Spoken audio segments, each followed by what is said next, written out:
오늘 우리에게 주시는 하나님 아버지의 말씀은 잠언 17장 23절에서 28절까지입니다. 잠언 17장 23절에서 28절까지 제가 봉독해 드리겠습니다. 악인은 가슴에 안겨준 뇌물을 먹고서 재판을 그르친다. 슬기로운 사람의 눈은 지혜를 가까이에서 찾지만 미련한 사람은 눈을 땅 끝에 둔다. 미련한 자식은 아버지의 근심이고 어머니의 고통이다. 의로운 사람을 벌 주는 것은 옳은 일이 아니다. 존귀한 사람을 정직하다고 하여 때리는 것도 바른 일이 아니다. 아는 것이 많은 사람은 말을 삼가고 슬기로운 사람은 정신이 냉철하다. 어리석은 사람도 조용하면 지혜로워 보이고 입술을 다물고 있으면 슬기로워 보인다. 아멘. 오늘 또 이 새벽 기도회 시간에 또 우리가 잠언 17장 23절에서 28절 말씀을 나누는데요.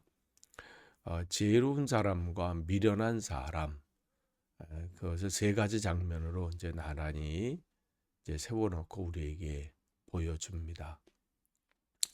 그 뇌물 앞에서 정의가 굽어지느냐, 굽어지지 않느냐, 또 우리의 눈이 어디를 지금 향해 있느냐, 우리 입수의 말은 함부로 쏟아내느냐, 아니면 절제하느냐.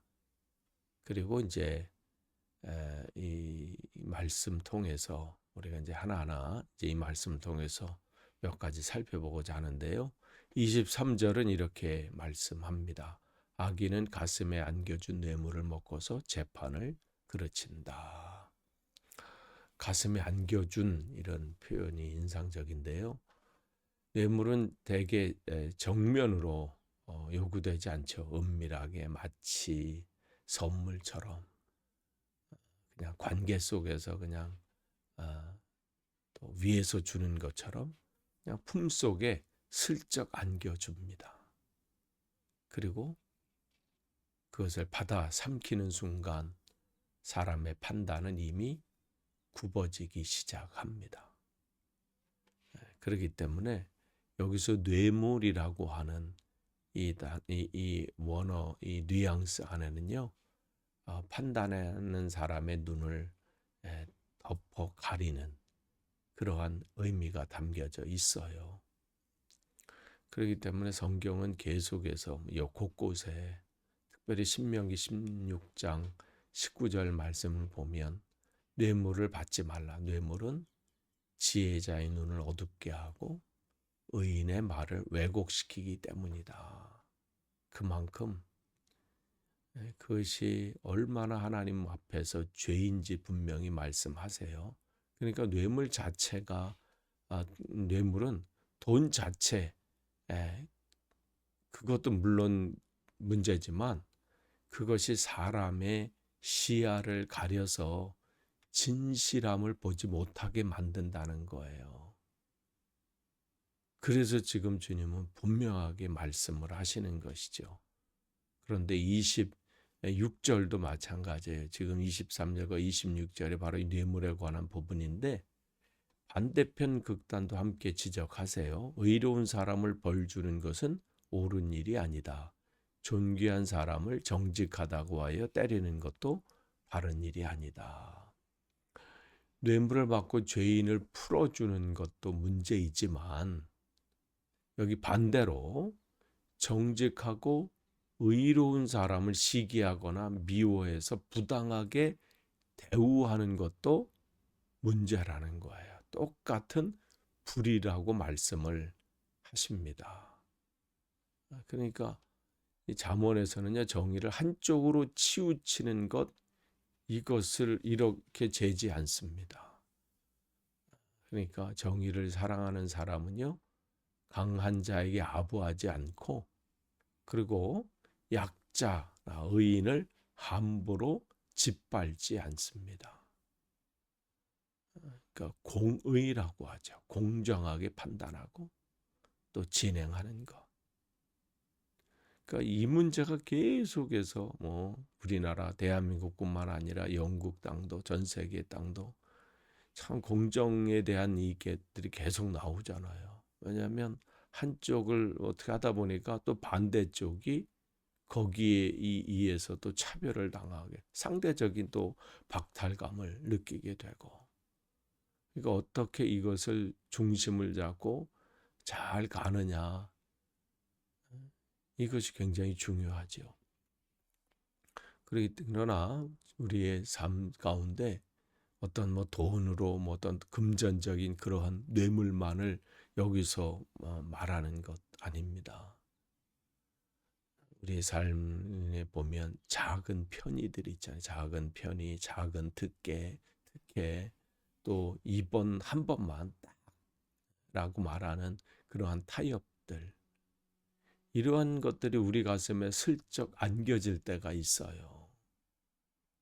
그리고 그래서 뭐 이 정도는 괜찮겠지 하고 하는 뭐 우리끼리니까 뭐 하면서 슬쩍 눈 감아주고 슬쩍 뭐 그렇게 방향으로 나아가고 이런 것들이 직장에서 또 일터에서 학교에서 또 심지어 교회 안에 크고 작은 결정에서도 그렇습니다. 오늘 우리 그렇기 때문에 오늘 본문을 통해서 주님께서 우리에게 묻습니다. 내 판단을 굽게 만드는 것이 지금 내 품속에 있는 것은 아닌지 한번 우리 자신에게 점검하라고 하는 거예요.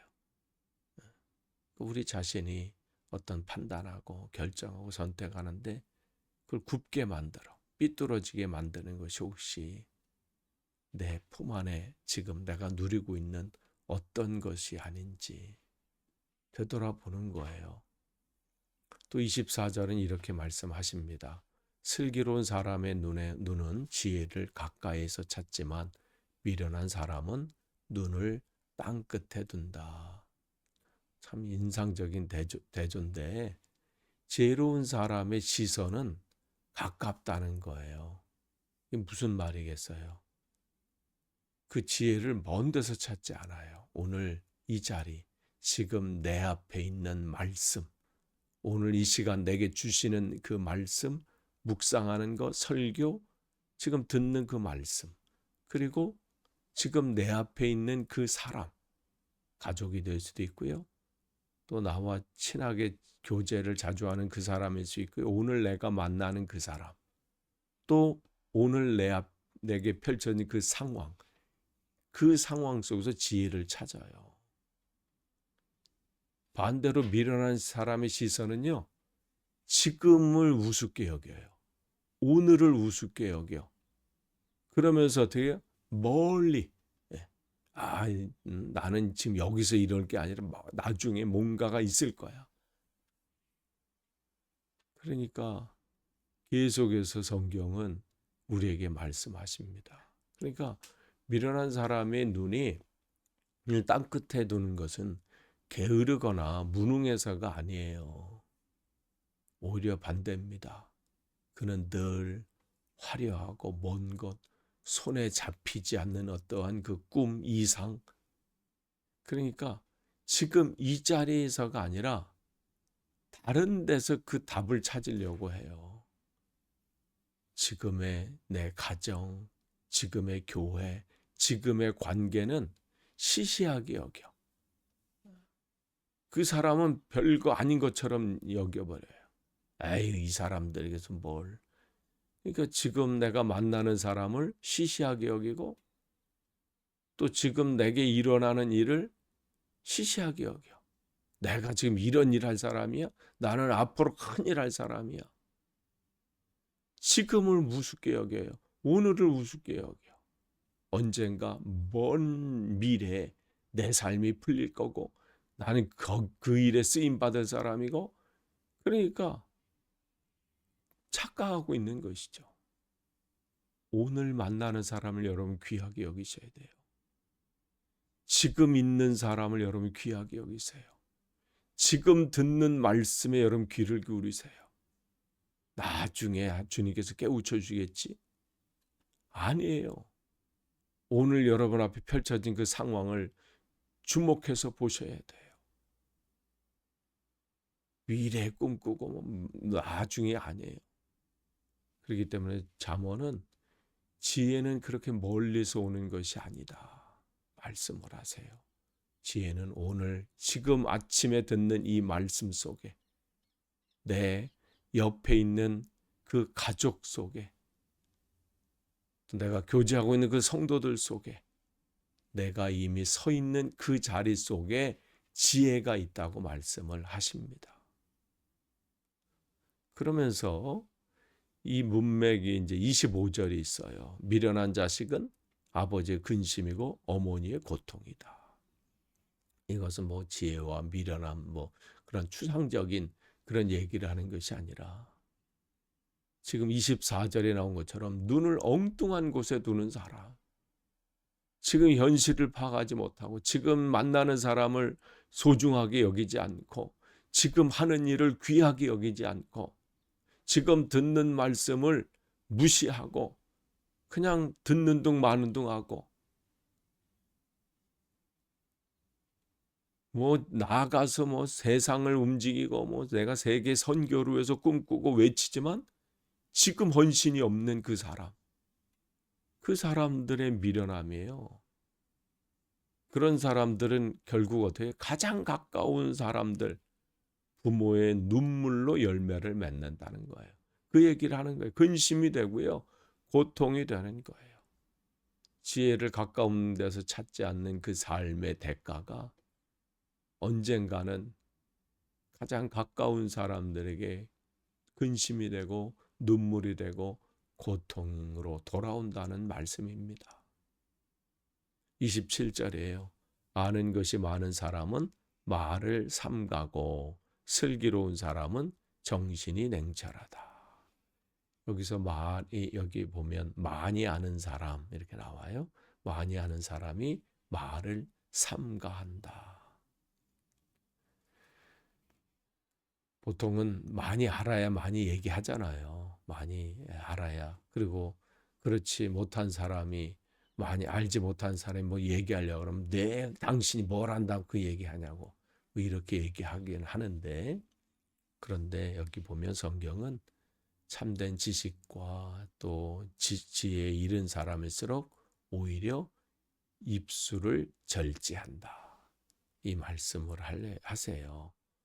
그러니까 여기서 정신이 냉철하다, 이 말은 영이 차갑다 이런 뜻인데, 이것은 무슨 감정이 없다 이런 말을 하는 것이 아니라 순간적인 어떤 격정이나 분노나 또 화남 뭐 이런 것에 즉각적으로 반응하지 않고 그냥 받아들이는 대로 그냥 분노를 쏟아내고 그냥 폭력이 나오고 감정을 쏟아내는 그런 것이 아니라, 그 상황에서 한 걸음 뒤로 물러가서 안정된 마음, 물러서는 그 마음, 그것을 정신이 냉철하다, 이렇게 지금 말씀하시는 거예요. 그러니까 뜨겁게 벌벌 끓어오르는 그 말들, 그 감정들을 그대로 여과 없이 쏟아내고 쏟아붓는 것이 아니라 식혀서 내보낼 줄 아는 그러한 성숙함, 그것을 말씀하는 거예요. 그러면서 여기서 28절에는 또 말씀합니다. 어리석은 사람도 조용하면 지혜로워 보이고 입술을 다물고 있으면 슬기로워 보인다. 무슨 침묵 자체가 지혜다 이걸 얘기하는 게 아니고 오히려 정반대의 경고를 하십니다. 겉으로 보이는 침묵과 실제 속에 있는 지혜는 다를 수 있다. 이 말씀을 하는 거예요. 그리고 이 구절은 동시에 말을 아끼고 또 말을 절제하는 그 훈련이 얼마나 강력한지도 우리에게 말씀해 주십니다.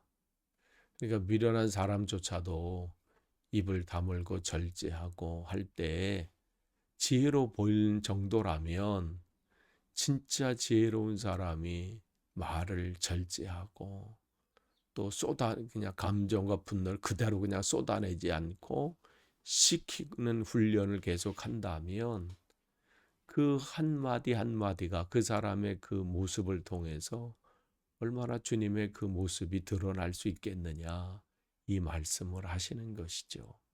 그렇기 때문에 우리가 새벽마다 하루를 시작하면서 어떤 말을 하고 또 감정을 또 조절하고 또 선택하고 결정하는 그 시간, 앞서서 이 시간에 조용히 주님 말씀에 귀를 기울이고 주님의 말씀 앞에서 내 마음을 쏟아내는 이 훈련이야말로 정말 여러분에게 귀한 훈련인 거예요.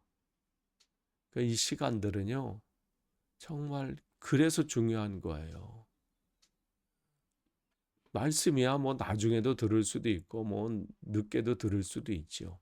그러나 이 시간 하루를 시작하기 전에, 모든 내 일과를 시작하기 전에 말씀 앞에서, 또 우리가 이 과정이, 또 이 새벽 기도 시간이 또 화요일서부터 금요일까지 4일간 되는 것이잖아요. 그러니까 이 시간만이라도 우리가 훈련하는 것은 우리의 삶이 주님 앞에 더 온전히 서겠다는 또 각오와 결단이기도 하지요. 오늘 이 말씀을 통해서 여러분이 다시 한번 우리 자신을 되돌아보시는 귀한 시간이 되기를 축복합니다. 기도하겠습니다. 주님, 오늘도 주님의 말씀 우리에게 허락해 주시니 감사합니다.